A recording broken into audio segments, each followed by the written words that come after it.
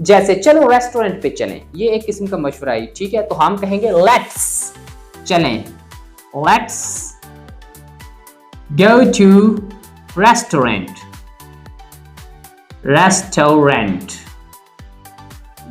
चलो बाजार चलें, let's go to bazaar, let's go to bazaar. चलो खाना खाने चलें, लेट्स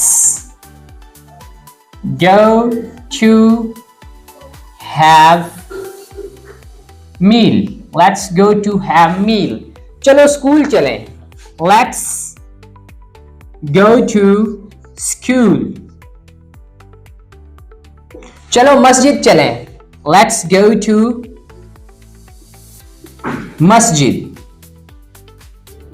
या मॉस्क, लेट्स गो टू मस्जिद या मॉस्क। इस तरह से हम लेट या लेट्स का यूज करते हुए लॉट ऑफ सेंटेंसेस जनरेट कर सकते हैं, स्पीक कर सकते हैं, and it is too easy. अभी बोलना शुरू करें, अभी बोलें let's learn English. Comment section में बल्कि लिखें लेट्स लर्न इंग्लिश।